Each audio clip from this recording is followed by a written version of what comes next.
Salut, c'est Guillaume. Je vous propose de découvrir un extrait du prochain épisode de Course épique.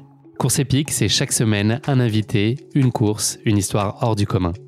Je vous donne rendez-vous tous les mercredis pour découvrir un nouvel épisode et vivre une grande et belle histoire de course.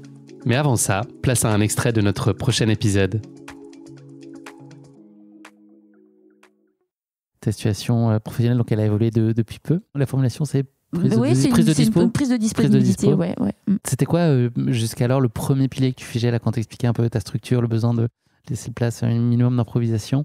Qu'est-ce que tu posais en premier? C'était justement le pro, le perso venait après, le sportif venait après. C'était dans quel ordre l'ossature elle se montait? C'est marrant ce que tu dis là, parce que l'année dernière, c'est Alex qui m'a demandé de le faire. Il m'a demandé de dessiner des camemberts en mettant justement les piliers de ma vie qui me prenaient de l'énergie plutôt. Et aussi les piliers que moi, j'estimais importants. Et en fait, après, il fallait il m'avait demandé, c'était très intelligent de sa part, hein, mais il m'avait demandé justement de comparer un peu ces piliers-là.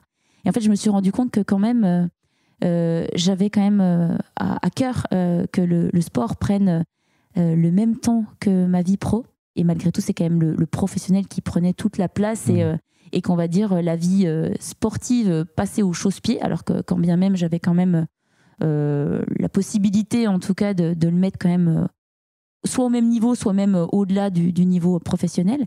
Et puis que par contre, tout ce qui était négligé, c'était la vie sociale et familiale, alors que c'est aussi quelque chose qui est important pour nous, hein, dans notre équilibre de vie aujourd'hui. Donc oui, je me suis rendu compte qu'il fallait que je m'autorise justement à faire au moins une petite transition ou une parenthèse sportive pour juste ressortir grandi de cette épreuve et pas culpabiliser ou regretter plus tard, quoi. Donc là, c'est tout récent, ça fait à peu près un mois que tu as pris cette décision. Et pourtant, c'est censé être temporaire, en tout cas. Oui, ça l'est. C'est quoi les bénéfices que tu as observés? Est-ce qu'ils sont arrivés très vite? On va dire qu'il y a eu une semaine, 10 jours où j'avais quand même pas tout à fait intégré que ça faisait comme si quand tu pars en vacances, tu sais, tu intègres juste à la fin des vacances que ça y est, je sens les bénéfices des vacances, mais en fait, c'est demain qu'il faut reprendre le boulot. Ça m'a fait un peu ça. Alors, c'est pas par phénomène de décompensation ou quoi, parce que je pense que j'étais quand même à la limite du burn-out et un peu dans un phénomène de résistance plus depuis des mois où je voulais tenir, parce que j'attendais quand même ce moment et le lancement de la nouvelle saison pour me redescendre d'un cran. Mais il a fallu une semaine, 10 jours. Et alors après, ça a été assez radical sur le sommeil. Et c'est là où tu parles d'anxiété, hein, mais le fond d'anxiété te fait aussi être en hypervigilance tout le temps. Et puis, Tu dors 14 heures par nuit? Alors, non, quand même pas. Mais en tout cas, je m'endors maintenant très vite et je peux me laisser aussi dormir le matin, alors qu'avant, j'étais... Tu t'autorises plus de choses, t'es plus tolérante avec toi aussi? Et il y a ça aussi. Et puis, je suis beaucoup plus patiente avec les autres et avec moi-même. Patiente, c'est pas du tout trait de caractère qui met... Mais en tout cas, je suis beaucoup plus joviale et je retrouve quand même mon peps et mon dynamisme que j'avais un petit peu perdu. J'étais un peu amorphe dès que les journées étaient passées puis que j'avais rempli tous les objectifs importants pour moi dans la journée. Le soir, il n'y avait plus personne et c'était quand même assez dommage pour le reste de l'entourage qui, en fait, avait une Manon un petit peu vide, quoi. Donc, c'était surtout ça que je retrouvais. Je retrouve en tout cas de la fraîcheur mentale et du peps. Ça se sent, ça se voit, tant mieux. Oui, écoute.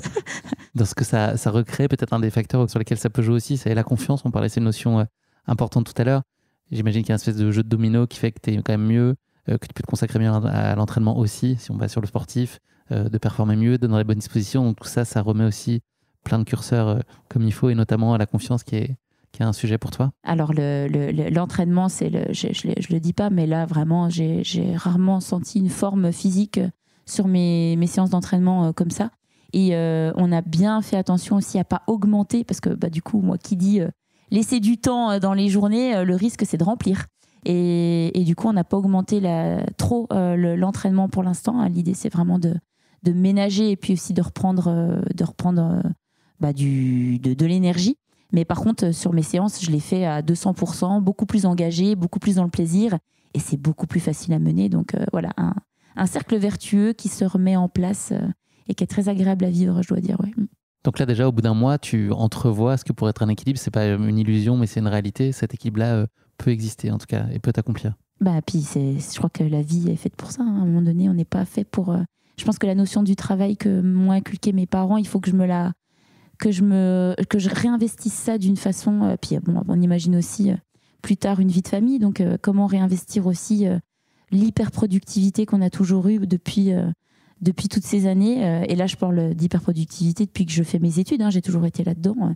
Payer mes études, aller travailler à côté des heures de cours, et faire du sport, et faire ci et faire ça. Et à quel moment les choses que tu entreprends deviennent une obligation ou un réel besoin ou plaisir à mener. Donc ça, c'est des vraies questions existentielles qu'il faut que j'ai en tout cas un an et demi pour prendre le recul et voir quelle suite je veux donner aussi à cette expérience qui va me permettre aussi de retrouver peut-être une sérénité au quotidien. Ouais.